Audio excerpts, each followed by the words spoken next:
اور بسم اللہ کے بہت سارے فائدے ہیں، اور سب سے بڑا فائدہ تو یہ ہے کہ خیر اور برکت ہوتی ہے۔ جس کام کی بھی شروع کرنے سے پہلے بسم اللہ کہہ دیا جائے، اللہ کا بابرکت نام لے لیا جائے، تو اس میں خیر ہوتی ہے اور شر وہاں سے بھاگ جاتا ہے۔ اسی لیے کہا جاتا ہے کہ جب بھی کوئی نیک عمل کرو تو اسپیشلی تو بسم اللہ کہہ لیا کرو۔ حدیث نبوی صلی اللہ علیہ وسلم ہے کہ حضرت صلی اللہ علیہ وسلم کی سواری پر آپ صلی اللہ علیہ وسلم کے پیچھے جو صحابی سوار تھے، ان کا بیان ہے کہ حضور صلی اللہ علیہ وسلم کی اونٹنی ذرا پھسلی تو میں نے کہا شیطان کا ستیہ ناس ہو۔ آپ صلی اللہ علیہ وسلم نے فرمایا یہ نہ کہو، اس سے شیطان پھولتا ہے اور خیال کرتا ہے کہ گویا اس نے اپنی قوت سے گرایا ہے۔ ہاں، بسم اللہ کہنے سے وہ مکھی کی طرح ذلیل و پست ہو جاتا ہے۔ اسی لیے ہر کام اور ہر بات کی شروع میں بسم اللہ کہہ لینا مستحب ہے۔ خطبے کے شروع میں بھی بسم اللہ کہنی چاہیے۔ حدیث میں ہے کہ جس کام کو بسم اللہ الرحمن الرحیم سے شروع نہ کیا جائے وہ بے برکتہ ہوتا ہے۔ حضرت ابن عباس رضی اللہ تعالیٰ عنہ فرماتے ہیں کہ سب سے پہلے جب حضرت جبرائیل علیہ السلام محمد صلی اللہ علیہ وسلم پر وحی لے کر آئے تو فرمایا اے محمد صلی اللہ علیہ وسلم کہیے استعیذ باللہ السمیع العلیم من الشیطان الرجیم، پھر کہیے بسم اللہ الرحمن الرحیم۔ تو سمجھنا چاہیے کہ ہر کام اور اسپیشلی قرآن مجید کی تلاوت کرتے وقت بسم اللہ الرحمن الرحیم پڑھی جائے۔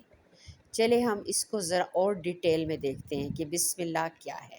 بے کا مطلب ہے ساتھ، اسم کا مطلب ہے نام، اللہ، اللہ کے نام کے ساتھ شروع کرتا ہوں اور اللہ کا صفاتی نام ہے۔ اللہ صرف ایک ہی ہے، وہ واحد مالک رازق اللہ ہے۔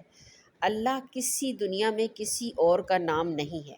اللہ سبحانہ تعالیٰ نے اپنا نام خود اللہ رکھا ہے۔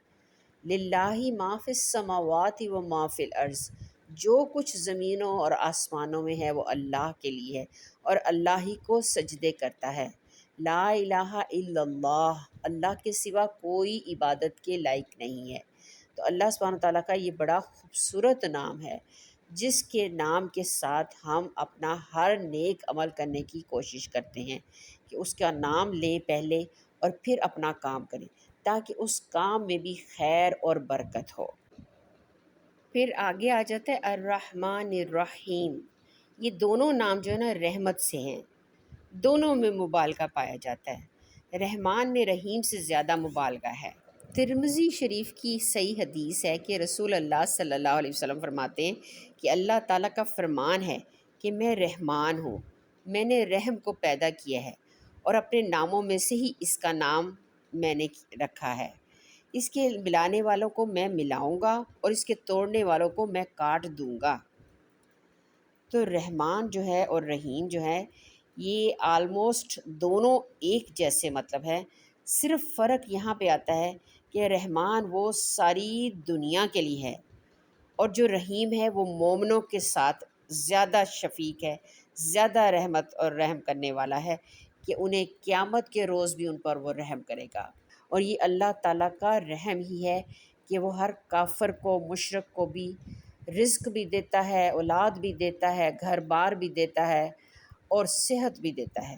لیکن الرحیم ہے وہ کہ قیامت کے روز جس دن فیصلے کا دن ہوگا اور وہ اپنی رحمت سے درگزر کرے گا اور لوگوں کو معاف کرے گا، تو اس دن وہ رحیم ہوگا کہ وہ اس دنیا میں بھی رحمان ہے اور رحیم ہے، اور وہ اسپیشلی مسلمان مومنین پر زیادہ رحم کرنے والا ہے کہ وہ انشاءاللہ تعالیٰ انہیں جنت الفردوس سے نوازے گا۔ ہمیں چاہیے کہ ہم اس کے آگے جھکیں، اس کی عبادت کریں، اس کے احکامات کو سنیں، اس کے احکامات کو سمجھیں اور اس کے مطابق اپنی زندگی بسر کرنے کی ہمیشہ ہر دم اس سے دعا بھی مانگیں اور کوشش بھی کرتے رہیں کہ اہدنا الصراط المستقیم، اے اللہ سیدھا رستہ دکھا اور سیدھے رستے پہ چلنے کی توفیق بھی عطا فرما۔ اللہ سبحانہ تعالیٰ جتنا ہم نے پڑھا ہے ہمیں سمجھنے کی اور پھر اس کے مطابق باعمل مسلمان بننے کی توفیق عطا فرمائے۔ آمین ثم آمین۔ السلام علیکم ورحمۃ اللہ۔